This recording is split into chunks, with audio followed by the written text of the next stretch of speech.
Okay, so now the next part of this question wants us to calculate standard deviation based on the shortcut method. And the way that you can do it is that we said that basically standard deviation sigma of variable x is equal to h over n times the square root of n times sigma f of I times x of times y of I squared as I goes from 1 to n minus sigma f of I y of I as I goes from 1 to n whole squared, and you take the square root of this whole thing, and that becomes your standard deviation in terms of basically y of I, the standard deviation of variable x in terms of the variable y. So what that means is that I need my h, I need my n, and so first of all I need to calculate, for example, f of I times y of I squared. F of I times y of I already have it. Sigma f of I y of I already have it, so this part is 0. And then the only thing that I need is basically f of I times y of I squared. So f of I times y of I squared is equal to y of I squared is basically this value squared, and f of I is this value. So that's 2 times 16 is equal to 32, for example. 1 times 9 is equal to 9. 12 times 4 is equal to 48. 29, 0, and 12. 4 times 10 is equal to 40. 9 times 4 is equal to 36, and 16 times 5 is equal to 90. 16 times 5 is equal to 50, 30, 80, right? 80. 16 times 5 is equal to, that's a 50, and that's a 30, so that's an 80. Now, based on this, you can calculate sigma. You can calculate sigma f of I y of I squared as I goes from 1 to n, and that's equal to all of these numbers added together. So you have 32 plus 9 is equal to 41. 41 plus, you have 41 plus 48 plus 29, and 12 is 30, and so you have 29, 12, 29, 12, you have 40, you have 36, and you have 80. Add all of these numbers together, that's 18, 20, 26, 2, and that's a 6 plus 4 is equal to 10, 10 plus 13, 17, 20, 28, 286. 286. And then you need to basically put all of this in this formula. Now, sigma, basically n is sigma f of I, which is equal to 100.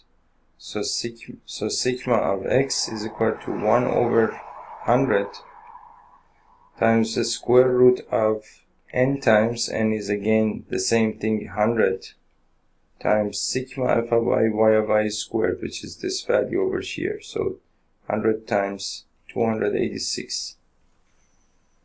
And then you can calculate this value. So basically, square root of 100 is equal to 10. So you can take this out, write this as 10, and then simplify this. You'll get 1 over 10. And the square root of 286 is,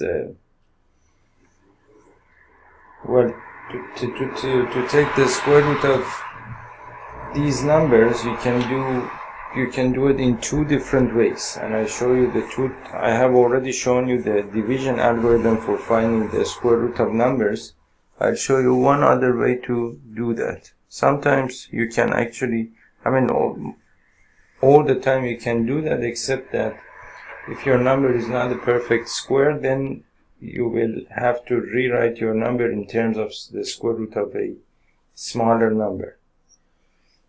Meaning that, for example, let's say that you have the square root of 286. The square root of 286.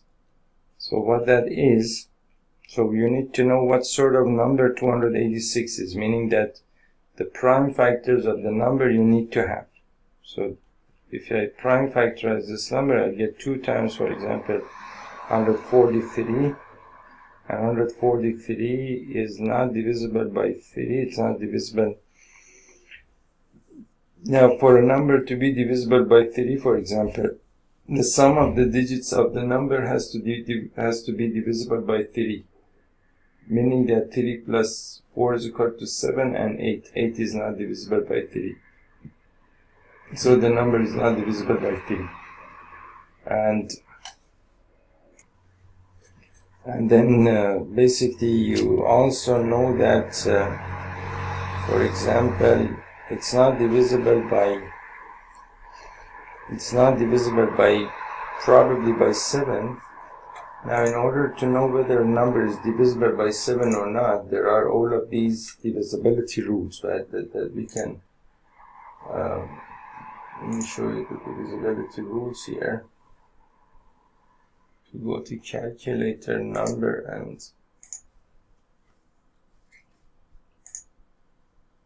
so before checking for any divisibility rule or anything, there is some website over here. First of all, if your number is a prime number, of course, for example, suppose that 3 is a prime number. Since the number is a prime number, the only factors that it has is 1 and itself. So that means that you cannot really factorize it anymore. So before checking for any of those divisibility tests, you need to check. You need to check whether the number is a prime number or not. Now, this number seems to be based on the appearance of the number. I would say that it's a prime number, most probably. So you need to see if that's true. So 143, there is this website over here which is primes.utm.edu. They have written some sort of calculator. It's basically, it does calculate these, whether a number is prime or not for you. So 143 is, you can type in your number and check, and 143 is not a prime number. It's equal to 11 times 13, right? So now suppose that, now that I know that the number is not a prime number, I know that the number is 11 times 13. So these are the two prime factors of this number. Now, in order to check whether this number is divisible by 11 or 13, again I found a website here, and it gives you all of these divisibility rules for example 2, 3, 5, 7, 11, 13, 17, 19, 23, 29, 31, and so on and so forth. And you, of course, for most of these numbers all the way up to 11, it's somehow possible to know why this rule works. For the rest of them, I have never actually basically worked on the rule, and I don't really know why they work, but they do work. Now this is, the rules that you have here. For example, it says that for test for divisibility by 13, you add 4 times the last digit to the remaining leading truncated number. If the result is divisible by 13, then so was the first number, and apply this rule over and over again as necessary. So this is the rule that you need to apply to the number in order to decide whether the number is divisible by 13 or not.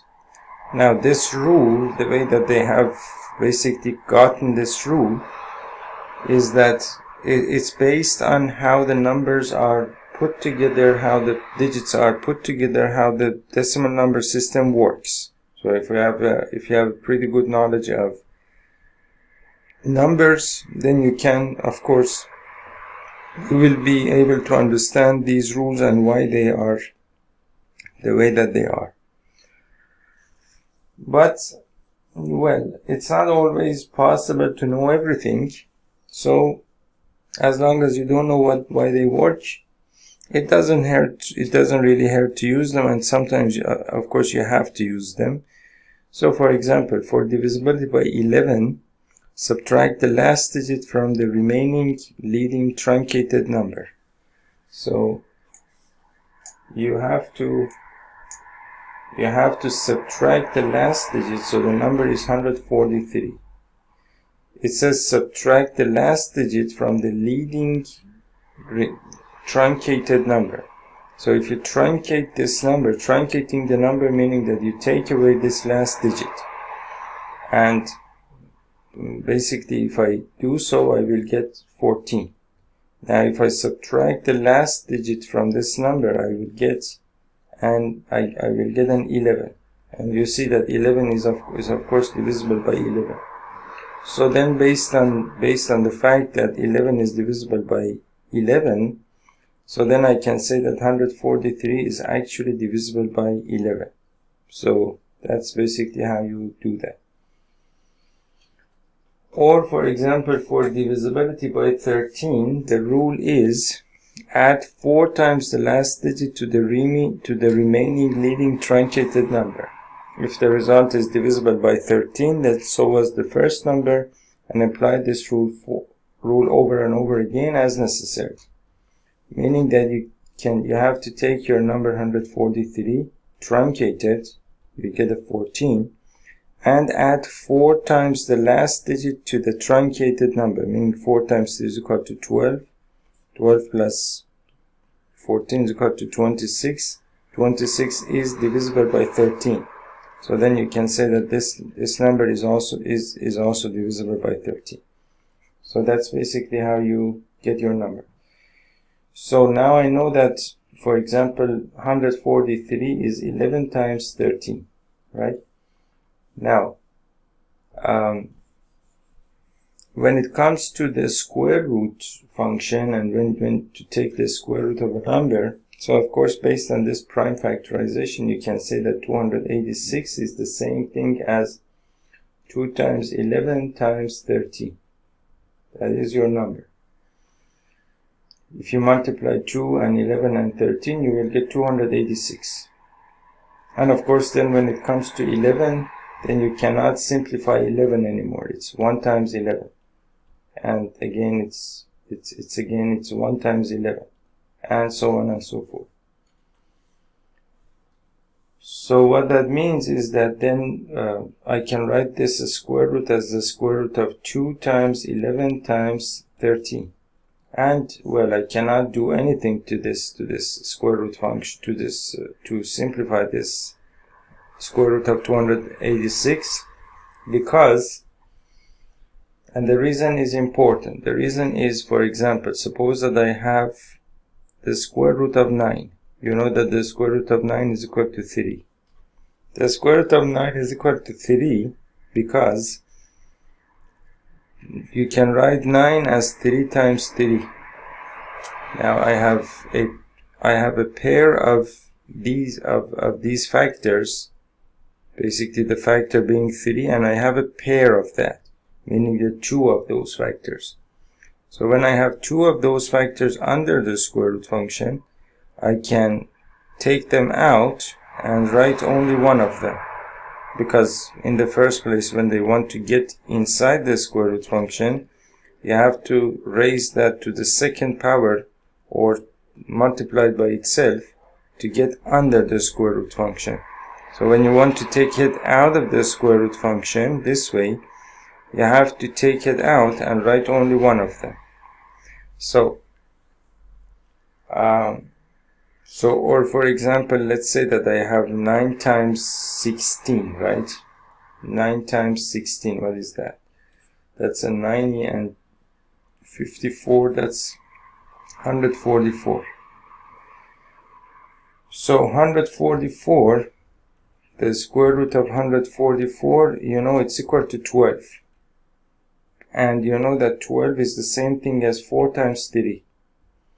That means that if I raise 4 to the second power, and if I raise 3 to the second power, that would be a 16, and that would be a 9, and 9 times 16 is equal to 144, and you can see that this is actually equal to the square root of 144.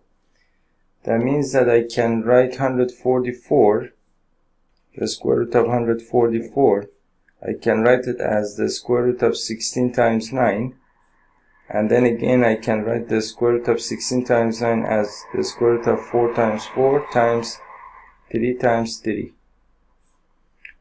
Now what I have here is basically a pair of 4s and a pair of 3s. So I can take these two 3s out and write only one of them, and multiply it by, basically take this out and write only one of them, 4, and that's equal to 12. So under the square root function, whatever you have in pairs, you can take both of them out and then write one of them outside. And that's basically how you find the square root of some number. Or suppose that, for example, you have some number like, for example, 13 times 9. 13 times 9 is 90, 27, that's 117. If I write the square root of 117, that's equal to the square root of, well, 13 times 9. And I can write this as the square root of 13 times 3 times 3.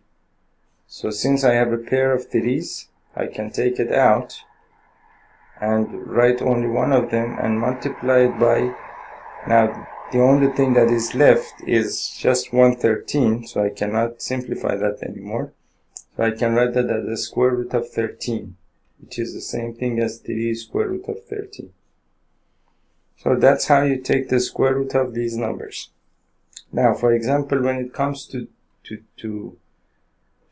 this number over here, the square root of 286, as we checked, it's basically 2 times the square root of 2 times 11 times 13. There is no pairs here, so we cannot do anything like what we did down here. You cannot do that. So the only thing that you can do is just take the square root of the number, using, for example, the algorithm that we know. And that is, you have the square root of 286.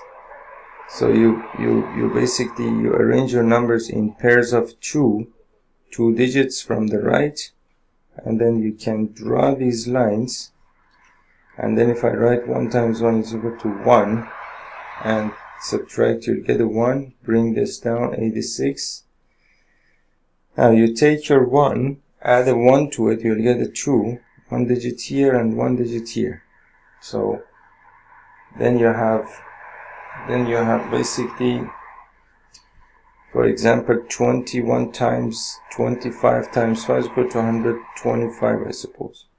26 times 620, 26 times 27 times 7 is equal to around 140. 28 times 8 is equal to 160.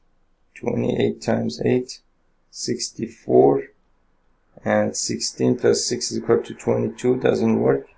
27 times 7 is equal to 49, 4, 189, doesn't work. 26 times 6. So 26 times 6, 6 times 6 is equal to 36, 3, 12, and 15, 156, 30 remainder. And you can put a decimal point over here, 2 zeros, and then bring that down. You get 3000. And the decimal point you can put it over here. Now I need to take 26 and add a 6 to it, which is 32. And one more digit here, one more digit here. And basically now I'm looking for example, 320, for example, 1 times 1, 325 times 5 would be 1500. 328 times 8 is equal to 64. 16, 22, 2, 24, 26. If you go for 9, 329 times 9 is equal to 81. 18 plus 8 is equal to 26. 2 and 27, 29. So you can go for 9, for example, and 9 here, and that's 2961. 2961. And then if you subtract, you will get basically a 2, 9, 9, and 10. You'll get a 9 here, the 3 here, a 0, and a 0. And you can just keep going, but you can write that as approximately 17. Approximately 17. Now the square root function is basically the answer over here is approximately 17, so I can write basically 17 over 10. 17 over 10, which is equal to 1.7. So the standard deviation of the variable x is 1.7 in this case. And I'm not really sure that is the right answer. That's 1.69, that is actually the right answer. So that's basically how you solve this kind of problem. Okay, so now the next question is question number 7, where you want to find the mean and variance of this frequency distribution. Continuous frequency distribution. Now over here I did make a mistake, and actually I didn't make any mistakes. I did and I did not, so I need to do it again, but so now let me start over.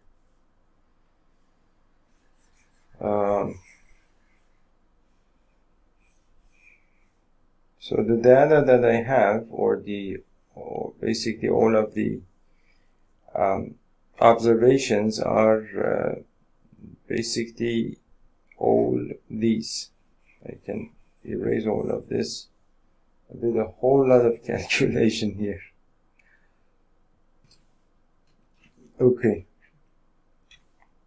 For over I think 25 minutes or so I was calculating things here, and then there was some logical error. There was some error in my logic, and I couldn't, I mean, I had to think about it. I had to stop and think about it for a while to understand my own mistake. Anyway, so the data that I have here is basically these classes and these frequencies, and I want to calculate mean and variance. Now, one thing about as I was doing this very exercise, I was thinking about the shortcut method. So in the shortcut method basically gives you a way to find the mean and variance of some data more easily than you could if you... Now let me explain.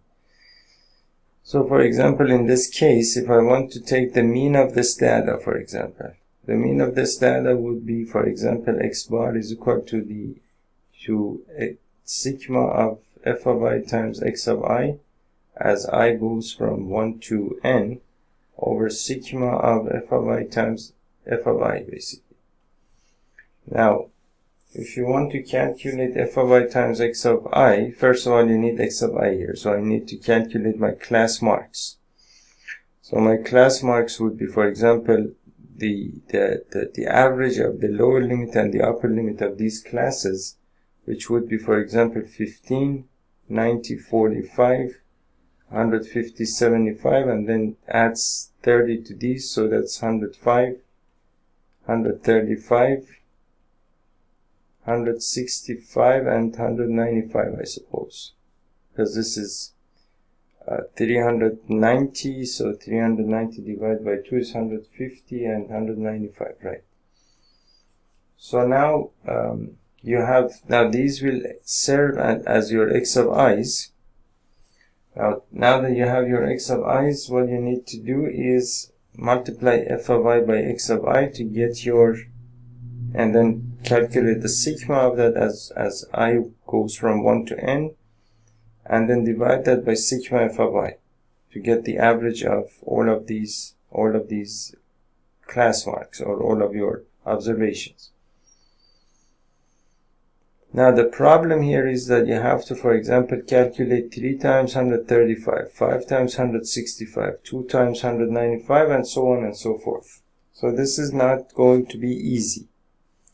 And so to solve that problem, what we did was that we said that instead of calculating the mean of the data this way, I'm going to calculate I'm going to, for example, take this value of the observation as the assumed mean of the data, call it A, and then I'm going to subtract this A from all of these observations and call the new value, call it d of I. So d of I is equal to x of I minus A, and then 15 minus 105, 45 minus 105, 75 minus 105, 135 minus 105. And so these numbers will get considerably smaller. And so, of course, with smaller numbers, you can work more easily. And then we said that for this kind of situation, we developed some formula as x of bar is equal to A plus sigma f of I times d of I divided by sigma f of I. So we already solved this problem this way, and we call this the assumed mean method. There was some other method that also makes the numbers further smaller, which we call the step deviation method, which is dividing these numbers still by the class size, and that makes the numbers still smaller, so then you can work with numbers still more easily. Now so now what's important here is that now we have, what I meant by all of this is that we have already solved the problem of taking the mean of numbers. We have basically 3 different methods, essentially one single method but done in 3 different ways, and that solves the problem of taking the mean of your data even when your numbers are very unwieldy and hard to deal with. Now, there was some other method that we developed in the previous few videos, and that was basically the shortcut method. We called it the shortcut method for calculating the mean and the variance of data. And in that method, we took some assumed mean, we took the class size, and then we said that, for example, x bar is something like, for example, A plus, for example, h times y bar, or something like that. Now, going through this method is not easy, right? This is not easy, because you have to calculate your y of I, and then you have to calculate go through all of that calculation in order to get to y bar, and then based on y bar you can calculate x bar. This method is still much more straightforward if you want to calculate the mean of your data. Moreover, this shortcut method had some second part, which was basically calculating the variance of the variable x, sigma of x squared, which was h divided by n times the square root of n times sigma, I don't know, f of I times f f of I times y of I squared as I goes from 1 to n minus sigma of f of I y of I as I goes from 1 to n, and you have to square this thing and then take the square root of this, and then still you have to multiply by this ratio of the class size and the n, and then that gives you basically sigma of x squared, which is the variance of the variable x, with based on y of I,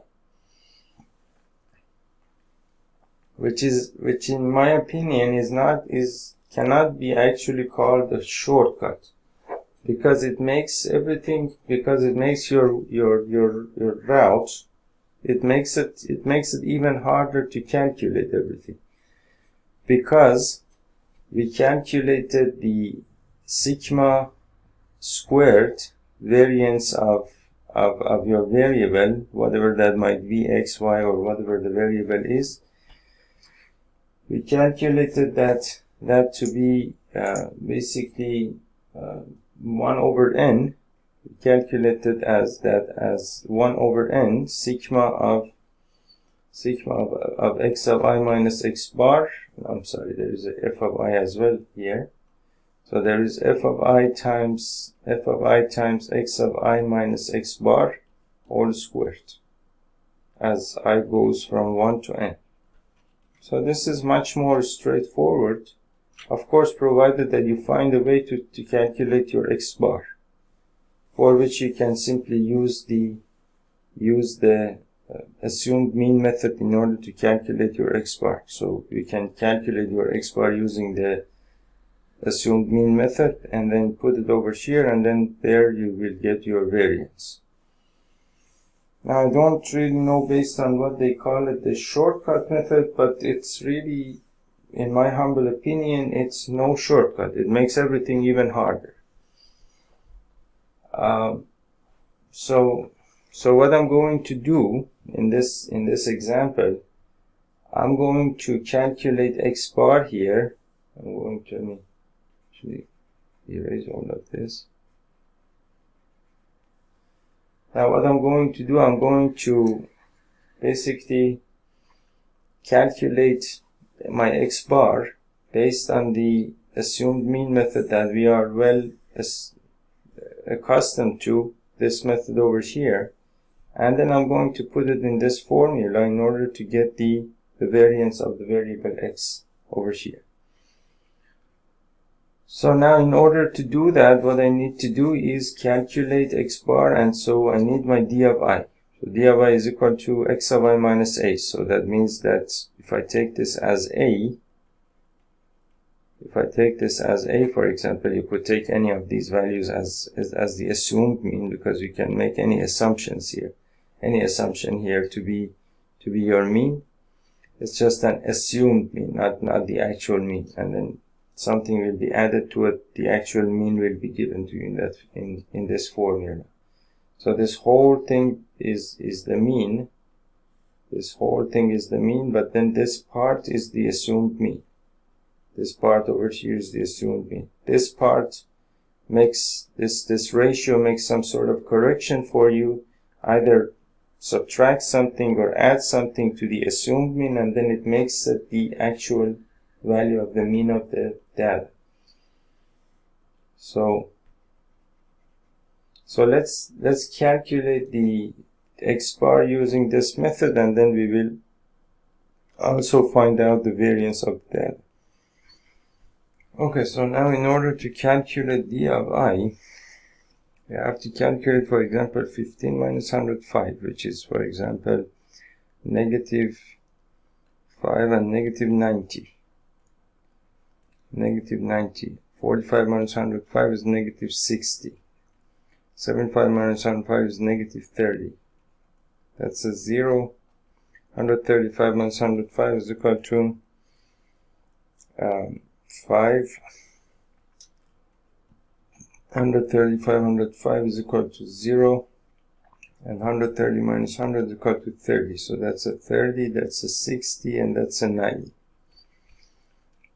And then f of I d of I we need to calculate here as well, which is basically 2 times 180 is negative 180 to negative 100. 2 times 9 is to negative 180, negative 180, negative 150, 0, 90, 100, that's a 300, and that's a 180.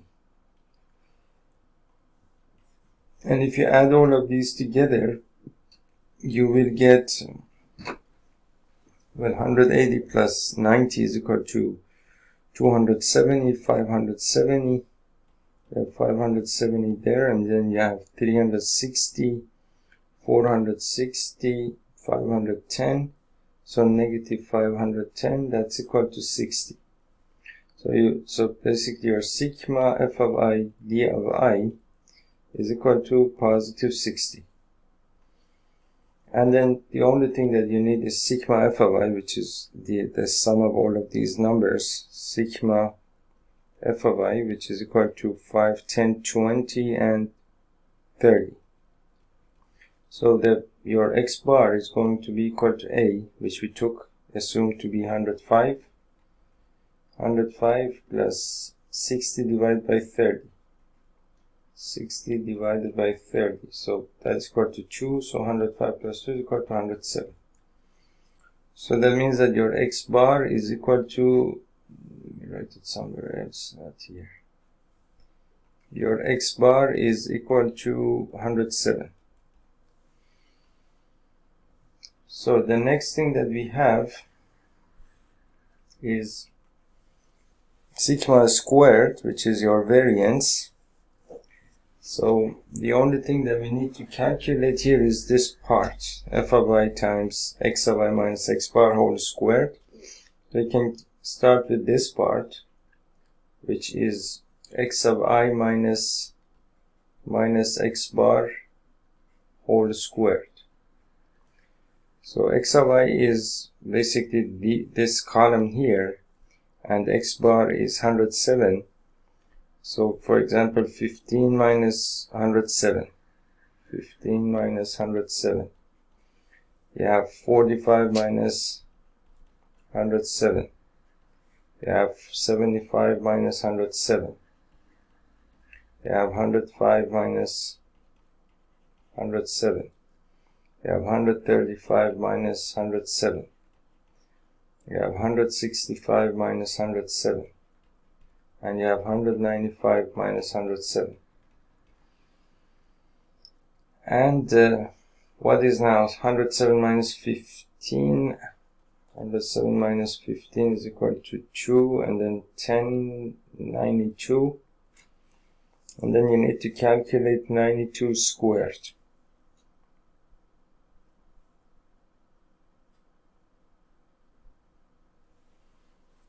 Now, there is only one thing that might actually be easier using the shortcut method.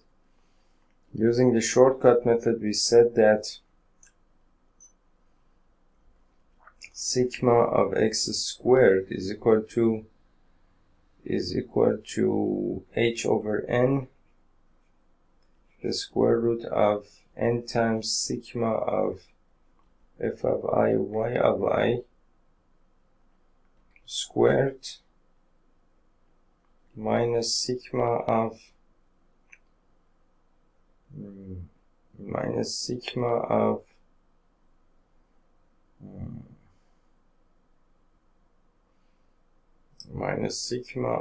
basically f of I y of I whole squared.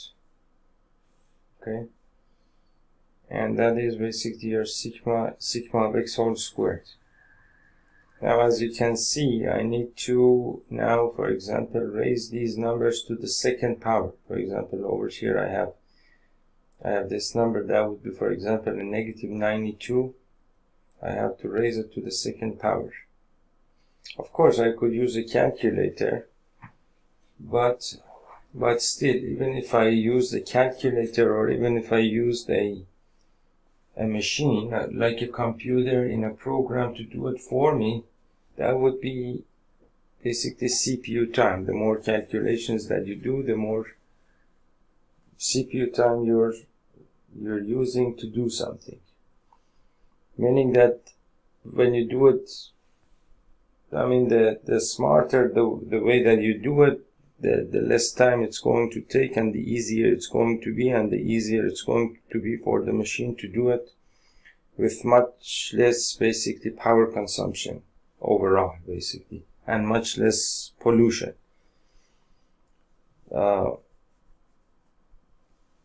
So over here still, for example, I need to raise these numbers to the second power, which is okay. So 107 minus 15, for example, is 92. But still, not a problem. We could raise these numbers to the second power without using the so-called shortcut method. I'm not a very big fan of that shortcut method anyway.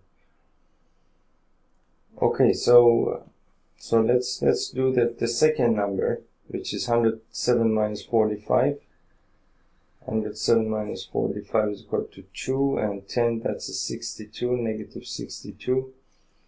107 minus 75, and subtracted 30 from this negative 32. And then 105 minus 107, that's negative 2. And then 135 minus 107 is 135 minus 107 is well, that's a 2, that's a 15, that's 8, 128. I'm sorry, 28, and 135 minus 107 to 28, and then 165 minus 107, you need to subtract 165 minus 107, add 30 to this, that would be 58, right? 165 minus 107, that would be 58, and then again add 30 to this, that would be 88. 195 minus 107, so that's 88, and then you need to raise these numbers to the second power. That would be a large numbers. So, for example, negative 92 to the second power would be just 92 to the second power. So 92 times 92 is 2 times 2 is equal to 4, 18, 0, 18, 1, 81, 82, 4, 16, 1, 4, 8, 4, 6, 4, 8, 4, 6, 4. And then you have 62 raised to the second power is 62 times 62 is equal to 124, and 12, 1, 37, 4, 4, 8, 3, 3, 8, 4, 4, 3, 8, 4, 4. Okay, and then you have 32 squared, that's 64, 0, 6 and 9, that's a 4, that's a 12, and 1024. 32 squared is 1024. 1024. What is that? Oh, this is actually, I cannot write equal to, but just raised to the second power, so this is raised to the second power, so negative 2 squared is equal to 4, 28 squared is equal to 28 times 28, that's 64, 6. 64, 6, 16, 22, 0, 2 times 8 is equal to 16, 1, 4, 5, that's a 4, that's an 8, that's a 7, 784, 784, 58 squared is equal to 58 squared is equal to 64, 6, and 85 times 5 times is equal to 40, 46, 46, 0, 44, 25, 29, that's a 4, that's a 6, that's a 3, and that's a 3, 3, 3, 6, 4, 6, 4, and then you have 88 squared.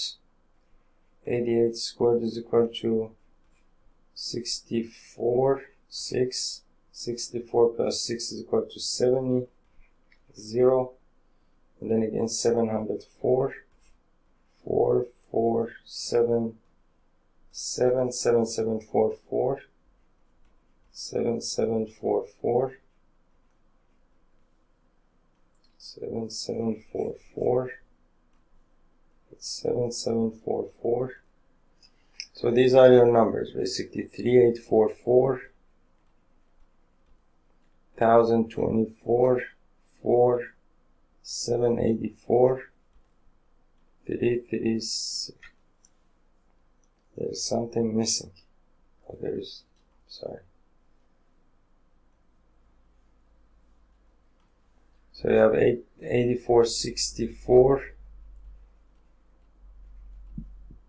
and then you have 3844, 3844, 1024, and 1024. Then you have a 4, then you have 784, then you have 3364, and then you have 7744. That is basically this part. Of course, you can give all of these numbers to any scientific calculator, just define some expression for this. For example, write x of I minus x bar or x minus y, two variables, and whole raised to the second power, and then for example you can tell it that basically, of course I think you can do it only with one variable changing over time, and then you can tell it that basically it has to create a table of contents for you or table of values for you, and then you can have these numbers in just probably a fraction of a second. But again, it's important to work with numbers. It's a indispensable skill really to work with numbers. So f of I times x of I minus x bar whole squared is basically f of I times these numbers. So you have 2 times 8, 4, 6, 4. So you have 2 times 4 is equal to 8, 2 times 6 is equal to 12, 1, 2 times 4 is equal to 8, 9, and 2 times is equal to 16. And I think I actually do suspect that if we had done this using the shortcut method, it would have been much easier. We will try and solve the same problem using the shortcut method, and then we will compare. Basically, as far as the calculation is concerned, we will see how that goes. Now 3 times 4 is equal to 12, 1, 3 times 4, 12, 13, 1, 24, 25, 2, 9, 11. 5 times 4 is equal to 22. 5 times 4 is equal to 22. 5 times 2 is 10. 10, 12, and 5. 10 times 4 is equal to 40. 3 times 4 is equal to 12, 1, 3, 24, 25, 2, and then we have 3 times 7 is equal to 21, 23. 5 times 4 is equal to 22. 5 times 6 is equal to 30, 32, 3. 5 times 3 is equal to 15, 18, 1. And 5 times 3 is equal to 15, 16. 2 times 4 is equal to 8. 2 times 4 is equal to 8. 2 times 6 is equal to 14, 1, 14, and 15. And then you need to add all of these numbers together. Sigma f of I, calculate sigma f of I times x of I minus x bar all squared as I goes from 1 to, I don't know, 6, 7, for example, or you can just simply write n, but you need to know what you mean by that.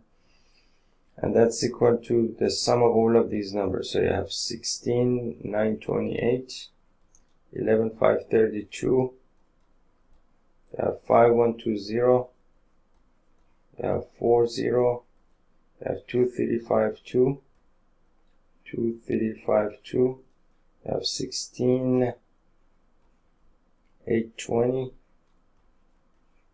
have 15, 4, 88.